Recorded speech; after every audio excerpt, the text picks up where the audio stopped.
사랑하는 교우 여러분, 주님의 이름으로 문안합니다. 오늘은 2021년 마지막이 되는 날입니다. 어느 시인의 말처럼 봄은 기다리지 않아도 온다 하더니 2021년의 마지막, 시간의 흐름을 거스릴 수 없이 저희들은 그 마지막 날을 맞았습니다. 올 한 해 여러분의 삶은 어떠하셨는지요? 전 세계적으로 이 코로나라고 하는 이렇게 길어질 줄은 몰랐죠. 맞습니다. 근데 우리가 예측할 수 없는 것이 결국 우리들의 삶이고, 정말 올 한 해를 돌아보면 저와 여러분이 인간의 어떤 능력을 가지고 시간과 또 환경을 거슬러 올라간다는 게 얼마나 어렵다는 걸 또 한번 느끼는 정말 겸손함을 배우는 한 해였던 것 같습니다. 인간의 능력, 과학기술의 발전, 이런 전염병 정도야 쉽게 퇴치할 수 있을 거라 생각했는데 또 그게 쉽지가 않군요. 우리가 좀 더 겸손해야 될 그런 시간이 아닌가 싶습니다. 그래서 저는 2022년 이제 새해를 맞이하면서는 과연 올 한 해 우리가 어떻게 해야 될 것인가, 그걸 지금부터 고민하는데요. 오늘은 날이 날이니만큼 올 한 해를 이렇게 되돌아보는 그런 시간을 우리가 가졌으면 좋겠습니다.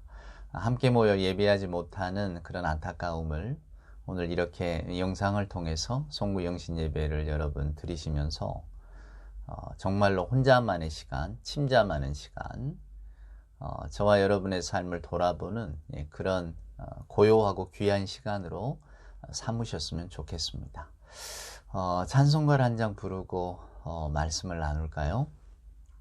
301장, 지금까지 지내온 것 주의 크신 은혜라.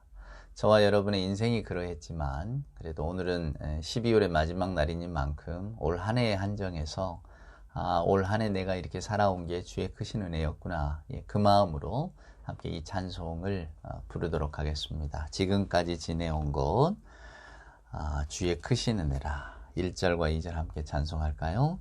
지금까지 지내온 것 주의 크신 은혜라.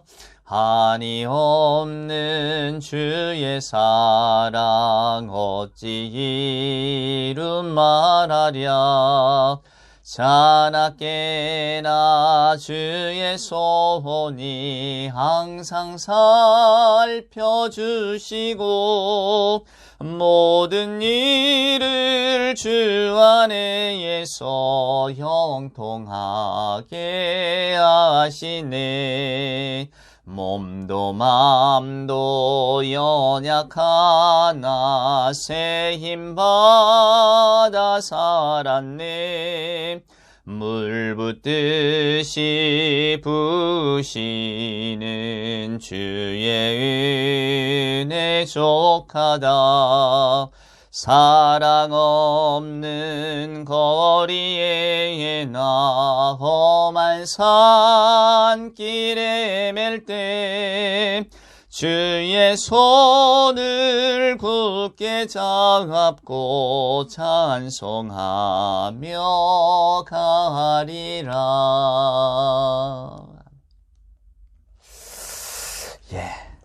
기도합시다. 사랑과 은총으로 함께 하시는 아버지 하나님, 감사합니다. 2021년 새해를 시작한 것이 엊그제 같은데 유수와 같은 세월, 화살같이 빠른 시간, 하나님 어느새 흘러 올 한 해의 끝자리에 서 있습니다. 하나님, 올 한 해의 삶을 뒤돌아보며 저희들 하나님의 은혜를 생각합니다. 올 한 해도 주의 은혜로 여기까지 왔음을 감사하며 그 은혜에 감복합니다. 아버지 하나님, 주저앉고 싶을 때도 있었고 모든 것 다 포기하고 도망치고 싶은 적도 있었습니다. 앞길을 알 수가 없어 방황하고 염려한 적도 있었습니다. 하나님, 그때마다 앞장서 인도해 주시고 또 끝까지 동행해 주셨기에 오늘 저희들 포기하지 않고 또 좌절하거나 낭망하지 않고 이 자리에 서 있음을 기억합니다. 아버지 하나님, 지나온 한 해를 이렇게 돌아볼 때에 저희들 늘 그러하였듯이 잘했다고 칭찬받을 일보다 부끄러워 숨기고 싶은 어두운 시간이 더 많았음을 고백합니다. 새해가 시작하면 어김없이 언제나 주님만을 따라 살겠습니다. 주님만이 내 등불이요 인도자 되십니다. 온전히 주님을 의지하는 삶을 살겠습니다. 고백하고 기도하고 결심했지만 주님을 따르지 못하고 내 욕심과 내 이익을 먼저 생각하며 살았음을 고백합니다. 주께서 버리라 하신 것 버리지 못했고 우리 주님 이 땅에 사실 때 취하지 아니하셨던 것 또 마음껏 취하고 소유하며 살았습니다. 주께서 소중히 여기셨던 것 소중히 여기지 못했고 멀리하며 가까이하지 않으셨던 것을 저희들은 가까이하고 소중히 여겼습니다. 아버지 하나님, 그것을 회개합니다. 주님이 버리라 하신 것들 왜 버리지 못했을까? 주님이 소중히 여기셨던 것들을 왜 귀중히 여기고 소중히 받아들이지 못했을까? 하나님, 그 믿음을 우리에게 허락하여 주시옵소서. 남들과 비교하며 또 스스로를 한탄했던 하나님 어리석음도 고백합니다. 남들은 저렇게 앞서서 빨리 가고 있는데 나 혼자 뒤처지고 나 혼자 떨어지는 것 같아 낙심한 적이 많았습니다. 남들은 많은 것을 이루고 많은 진보와 성장을 이룬 것 같은데 나는 앞으로 나가지 못하고 제자리걸음만 하고 있다고 마음의 기쁨을 상실한 적이 많았습니다. 다른 이들은 풍성한 열매를 거두어 드린 것 같은데 나는 아무것도 거두어 드린 것이 없어서 근심한 적도 많았습니다. 하나님, 타인의 성공을 부러워하지 말게 하시고 오히려 열심히 노력하고 성공했을 때 진심으로 축하하게 하시고 지금 내가 아무것도 가진 게 없고 거두어 드린 것이 없다 할지라도 서두르지 않고 조급하지 않으며 느릴지라도 바른 걸음으로 하나님 올바르게 살아가는 그런 삶의 자세를 배우는 한 해가 되기를 소원합니다. 하나님 저희들의 어리석음 다 묻어주시고 올 한 해 온전히 주의 인도하심만을 따라 살기로 결심했던 그 마음만을 기억해 주셔서 저희들의 허물은 감추어 주시고 2022년 새로운 한 해에 온전히 주님의 뒤를 쫓아 살아갈 수 있는 믿음으로 다시 태어난 저희들이 될 수 있도록 주여 도와주시옵소서. 이 시간 주의 은혜를 기억하며 올 한 해를 살게 하신 하나님께 영광과 찬송과 존귀를 올려드립니다. 하나님, 저희들의 경배를 기뻐 받으시고 이 시간 혹여 상한 심령이 있다면 위로하여 주시고 하나님 안에서 새로운 소망을 발견하는 2021년 마지막 밤이 되게 하여 주시옵소서. 우리 구주 예수 그리스도 귀하신 이름으로 기도 올리옵나이다. 아멘. 2021년 저와 여러분에게 주시는 우리 하나님의 마지막 날 말씀은 구약성경 에스겔서 18장에 있는 말씀을 한번 보도록 하겠습니다. 자, 1174페이지인데요. 에스겔서 18장입니다. 구약성경 에스겔서 18장 1절로 4절에 있는 말씀을 제가 한번 읽어보겠습니다. 또 여호와의 말씀이 내게 임하여 이르시되 너희가 이스라엘 땅에 관한 속담에 이르기를 아버지가 신포도를 먹었으므로 그의 아들의 이가 시다고 함은 어찌 됨이냐. 주 여호와의 말씀이니라. 내가 나의 삶을 두고 맹세하노니 너희가 이스라엘 가운데에서 다시는 이 속담을 쓰지 못하게 되리라. 모든 영혼이 다 내게 속한지라. 아버지의 영혼이 내게 속한 같이 그의 아들의 영혼도 내게 속하였나니 범죄하는 그 영혼은 죽으리라. 아멘. 예. 마지막 날이잖아요. 그래서 무슨 말씀으로 여러분과 은혜를 나눌까 고민하고 또 고민하다가 오늘은 이 에스겔서의 말씀이 우리 모두에게 영적으로 유익이 되겠다는 생각이 미치게 됐습니다. 여러분, 아버지가 신포도를 먹었으므로 그의 아들의 이가 시다고 함은 어찌 됨이냐. 오늘의 제 설교 제목이 하나님께서 금지하신 속담, 하나님께서 금하신 속담이라는 제목인데, 우리들의 삶을 올 한 해 이렇게 반추하시면서 한번 잘 묵상해 보시기를 바랍니다. 키르케고르라고 합니다만, 여러분, 덴마크의 유명한 철학자입니다. 뭐 죽음에 이르는 병, 뭐 이런 걸로 유명한 분이고, 우리가 학창 시절에 한 번쯤은 이분의 이야기를 들어왔잖아요. 근데 제가 오늘 뭐 이분의 철학에 대한 이야기를 하자는 게 아니고, 이분이 우리 기독교 사상에서는 굉장히 유명한 분이고요. 신학을 공부하는 분들이라면 이 키르케고르의 책을 꼭 읽습니다. 저도 전율과 공포, 그 공포와 전율, 뭐 이렇게 번역된 책, 우리 그 아브라함 이야기, 아브라함이 이삭을 바치던 이야기를 이분이 그 공포와 전율이라고 하는 책에서 쓰신 이렇게 글을 보고 굉장히 그 생각이 많아졌던, 그냥 감동받았던 기억이 나거든요. 근데 이 키르케고르라고 하는 분의 그 일생을 보면 아주 흥미로운 지점이 있습니다. 이분이 평생을 독신으로 살았거든요. 그럼 아예 그럼 뭐 연애도 안 하고 사귀던 사람도 없었던가? 아닙니다. 레기나 올슨이라고 하는 여자와 2번이나 약혼을 했다가 다 파혼을 합니다. 그래서 결국은 독신으로 살다가 죽게 되는데, 파혼을 한 이유가 재미가 있어요. 그 키르케고르 아버지가 여러분 젊은 날에 고생을 좀 많이 했던 것 같습니다. 돈도 없고 배도 고프고 일도 잘 안 풀리고, 그래서 어느 날 하도 삶이 고달프고 슬퍼서 그냥 황량한 들판, 조그만 언덕에 올라가서 하늘에 대고 하나님을 저주했다고 합니다. 내 인생을 이렇게 만든 분, 뭐 당신 책임지라, 뭐 하나님께 온갖 악담을 막 이렇게 퍼부어 댔대요. 근데 키르케고르가 그걸 알았습니다. 그래서 그는 우리 집에는, 우리 집안에는, 우리 가문에는, 나에게는 아버지가 하나님께 저주를 했기 때문에 그 하나님의 저주하심이, 하나님의 징벌이 우리 가문으로 떨어졌다, 이렇게 생각을 했대요. 그래서 그는 평생을 살면서 아버지를 저주하고 자신의 운명도 저주하고, 또 뭐 덴마크의 교회, 국교회하고도 막 이렇게 많이 다퉜는데, 그러니까 그가 결혼하지 못한 이유는 하나님의 저주가 내게 임했는데 내가 가정을 꾸리고 자식을 낳으면 이 저주가 또 그들에게도 미칠 게 아닌가, 이런 생각 때문에 두려워서 결혼을 못했대요. 2번이나 약혼하고 파혼을 하게 되는.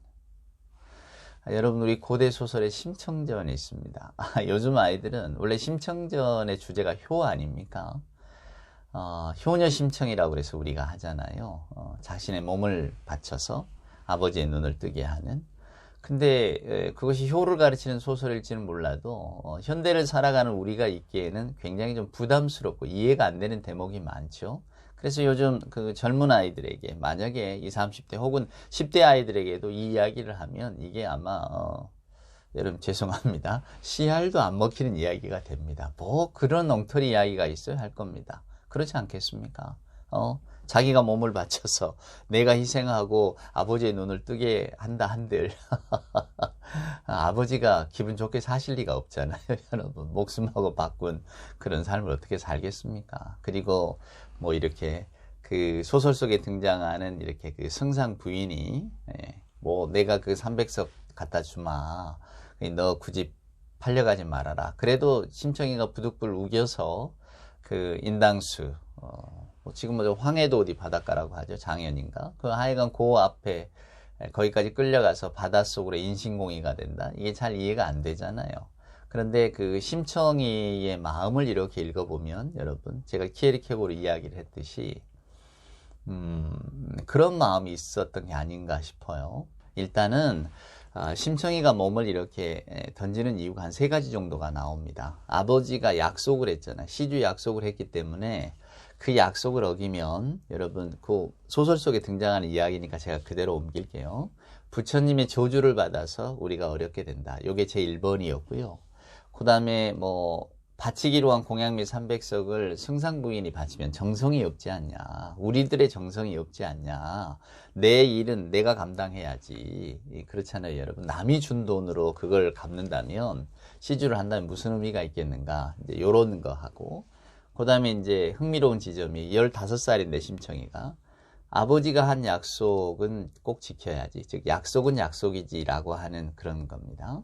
뭐 그 정도로 요약이 될 수 있어요. 그래서 그냥 고집해서 거기까지 끌려가는데, 그러나 심청의 내면을 보면 어떤 게 있었을까? 그 어머니가 곽씨 부인입니다, 여러분. 근데 얼마나 그 신봉사를 지극정성으로 섬겼는지 항상 이렇게 남편이 눈이 멀었잖아요. 돈벌이를 못하니까 아내가 돈벌이를 해야 되니까 이제 삭바느질을 하는데 그러니까 이런 게 나만 알 리가 없죠. 그러니까 고생하면서도 불평 한마디 하지 않은, 그래서 신봉사에게 아이를 낳아주지 못하는 것을 또 아주 가슴 아파하는, 나중에 딸이라고 하니까 또 실망한, 아들을 못 낳아주었으니까 주변에 칭송이 자자한 부인이었다 그 말입니다. 그런데 심청이를 낳고 산후통으로, 그 심청전을 읽어보면 찬바람을 쐬서 그랬다 그래요. 어찌됐건 3, 7일 만에 돌아가게 됩니다. 죽게 된단 말이에요.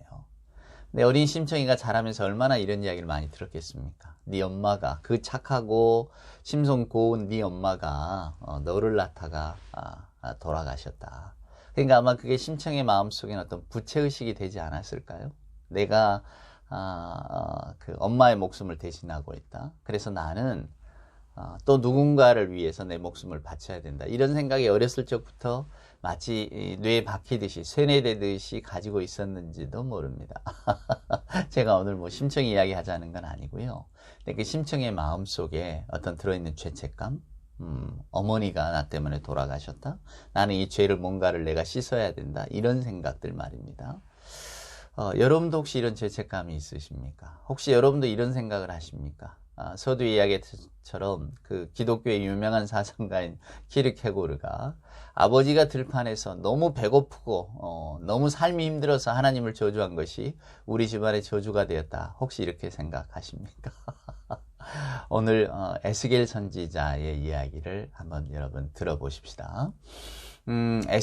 에스겔하고 항상 이렇게 짝으로 등장하는 사람은 여러분 예레미야입니다. 둘 다 제사장 집안의 출신이고요. 그러니까 하나님의 말씀에 정통한 집안, 어려서부터 항상 요 말씀 속에 살아온 사람들이었다는 게 중요하고요. 그 다음에 이제 이 선지자 두 사람은 항상 이렇게 바벨론하고 얽혀 있습니다. 에스겔은 여러분 이제 남방 유다가, 즉 이스라엘이 남북으로 갈라지잖아요. 이제 북이스라엘이 먼저 아수리에 멸망을 하고, 그리고 이제 586년쯤 돼서 이제 남방 유다가 멸망을 하게 되는데, 그때 그 남유다에 살던 사람들이에요. 예루살렘에 살던 사람들이다 그 말입니다. 그런데 이제 그 에스겔 선지자는 끌려갔어요. 그 전에 이제 바벨론의 왕이 이스라엘을 침공을 하고 왕을 폐위시키고 그 이스라엘의 유력한 귀족 가문들을 다 끌고 갈 때에 끌려간 사람 중에 하나가 에스겔입니다. 그러니까 에스겔이 살고 있는 곳은 바벨론이에요. 그런데 그 남방 유다 가운데 남아있는 사람들이 있었을 것 아닙니까? 그 남아있는 사람 중에 한 사람이 예레미야였습니다. 그러니까 이스라엘, 즉 유대가 가장 어렵고 힘들었을 때, 바벨론에게 침공을 당하고 다 뺏기고 또 결국은 나중에 또 완전히 멸망당하게 되기까지 그 두 시절, 어려웠던 그 시절을 살아냈던 두 선지자가 있었으니 하나는 예레미야요, 하나는 에스겔. 근데 예레미야는 유다 땅에 남은 사람이었고 에스겔은 끌려간 사람이었습니다. 마치 다니엘처럼 끌려갔어요. 끌려가서 바벨론 땅에 살면서 이스라엘의 회복을 고대하는, 즉 포로로 끌려갔으니까 언젠가는 내가 이스라엘로 돌아갈 수 있겠지, 돌아가야지라고 하는 소망을 가지고 있는 그런 사람들, 그런 사람, 이스라엘 백성들과 더불어 사는 사람이었다 그 말입니다. 그러니까 에스겔과 예레미야가 동시대의 예언자였지만 한 예언자는 유다 땅에 남았고 한 예언자는 바벨론으로 끌려간 사람이 바로 에스겔입니다. 여러분 누가 더 마음이 아플까요? 똑같이 아프겠죠. 나라를 뺏겨버리고 식민 통치를 받는 그 나라에 머물러 있는 사람이나 끌려가서 이제 옛 삶은 다 잊어버리고 바벨론의 어떤 그 식민으로서 끌려온 사람이잖아요. 노예와 같은 신분으로서 살아가게 된 사람들의 삶이 얼마나 좋았겠습니까?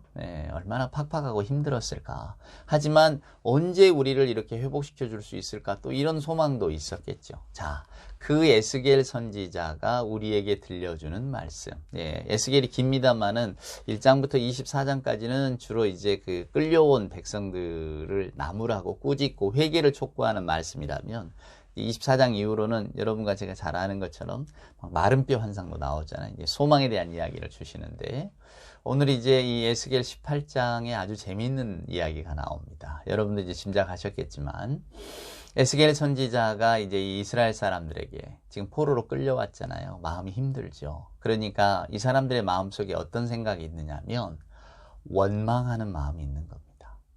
원망이에요. 누구를 원망합니까? 아버지를 원망하는 겁니다. 즉 조상들을 원망하는 거예요. 윗세대들을 원망하는 겁니다. 즉 우리 아버지들이 시대를 잘못 살아서 우리가 지금 여기 바벨론의 포로로 끌려온 거 아니냐 이 말이에요. 아버지의 잘못 때문에 우리가 고통받고 있는 거 아니냐. 지금 이런 마음들이 이스라엘 백성들의 생각 속에 가득 차 있을 때입니다. 아버지 잘못이 우리에게 와서 우리가 지금 이 고통을 받고 있잖아요 라고 하는 겁니다. 우리 이스라엘의 조상들이 잘못 살아서 우리가 지금 이 고통을 받고 있는 거 아닙니까? 지금 이렇게 원망하고 있었다 그 말입니다. 그때 에스겔 선지자가 이스라엘 백성들에게 이렇게 말하는 겁니다. 자, 2절을 보세요. 아버지가 신포도를 먹었으므로 그의 아들의 씨가 시다고 하면 어찌 됩니까? 이게 이스라엘 땅의 속담, 이스라엘 사람들이 하고 있는 이야기라는 겁니다. 왜 아버지가 신포도를 먹었는데 내 이빨이 시리냐 그 말이에요. 이제 이 말씀의 뜻을 짐작하셨습니까? 왜 잘못은 아버지가 했는데 고통은 내가 받느냐 그 말입니다. 이 마음이 가득했다는 거예요. 이스라엘 사람들의 생각 속에. 그때의 에스겔 선지자의 입을 빌어서 하나님이 말씀하십니다. 3절 한번 보세요. 주 여호와의 말씀이니라. 내가 나의 삶을 두고 맹세하노니 너희가 이스라엘 가운데에서 다시는 이 속담을 쓰지 못하게 되리라. 모든 영혼이 다 내게 속한지라. 아버지의 영혼이 내게 속한 같이 그의 아들의 영혼도 내게 속하였나니 범죄하는 그 영혼은 죽으리라. 자, 무슨 이야기입니까? 아버지가 신포도를 먹어서 너희들의 이가 아들의 이가 시린 게 아니고 아버지가 신포도를 먹었든지 어쨌든지 상관없이 지금 너희들의 이가 시린 것은 너희가 스스로 신포도를 먹었기 때문이다 그 말입니다. 그게 여러분 무슨 뜻인가요? 너의 삶의 모든 원인과 결과는 다 너 때문이다 라고 하는 겁니다. 그래서 이제 이 18장의 이야기를 쭉 여러분 읽어보면 계속해서 이제 선하게 살아라, 그것에 대한 보답을 받을 거다. 악하게 살면 그에 대한 보응도 받을 거다. 이런 얘기가 쭉 나옵니다. 다 읽을 수는 없고 이제 마지막 대목을 한번 보시겠어요? 18장 말입니다. 18장 30절 한번 보세요. 주 여호와의 말씀이니라. 이스라엘 족속아, 내가 너희 각 사람이 행한 대로 심판할지라. 너희는 돌이켜 회개하고 모든 죄에서 떠날지어다. 그리한즉 그것이 너희에게 죄악의 걸림돌이 되지 아니하리라. 너희는 너희가 범한 모든 죄악을 버리고 마음과 영을 새롭게 할지어다. 이스라엘 족속아, 너희가 어찌하여 죽고자 하느냐? 주 여호와의 말씀이니라. 죽을 자가 죽는 것도 내가 기뻐하지 아니하노니 너희는 스스로 돌이키고 살지니라. 너희는 스스로 돌이키고 살지니라. 즉 하나님께서 무슨 말씀을 하십니까? 늦지 않았다는 거예요. 지금이라도 여러분의 회개, 너희들의 잘못을 회개하고 하나님께로 돌아오라. 하나님의 말씀에 충실하라. 그러면 살리라 하는 겁니다. 이스라엘 백성이 하나님 탓을 합니다. 이스라엘 백성이 조상 탓을 합니다. 이것은 다 그들의 탓이야. 내 잘못은 아니라는 거죠. 그러나 오늘 에스겔 선지자는 무슨 말이냐? 아버지가 신포도를 먹었다고 해서 아들의 이가 시리다고 하는 이스라엘의 속담은 이제 다시는 너희들의 입에 올리지 마라. 너희들의 이가 시린 것은 너희가 신포도를 먹었기 때문이고 너희들의 이가 시지 않는 것은 너희가 신포도를 먹지 않았기 때문이다. 지금 이런 논지로 흘러갑니다. 마땅한 이야기죠, 여러분. 마땅한 이야기입니다. 그리고 우리가 너무나 잘 알고 있는 이야기입니다. 남의 탓하지 마라. 원망하지 마라.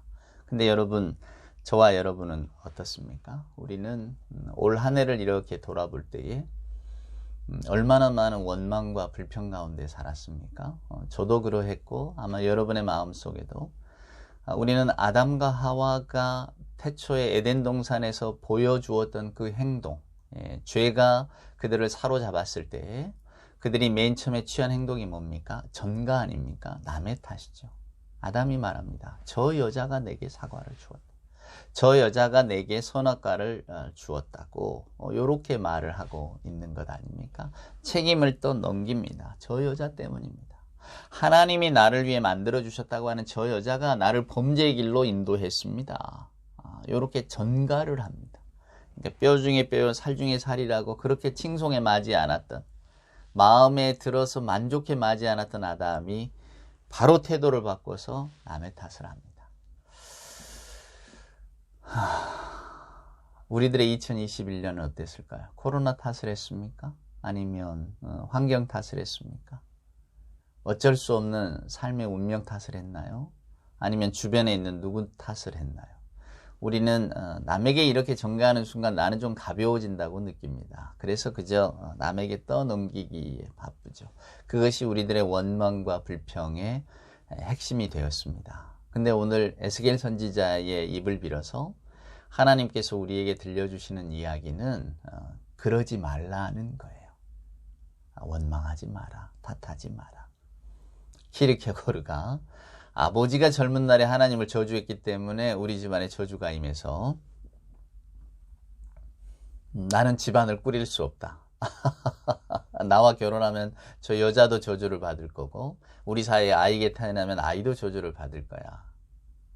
기가 막힌 이야기지 않습니까, 여러분? 예, 정말로 그 공포와 존율이라고 하는 책을 읽어보면요. 야, 참 이렇게 깊은 영성의 세계, 이렇게 신앙의 경지 속으로 깊이 들어갈 수 있는가, 이런 감동을 받거든요. 감탄하는 대목이 있습니다.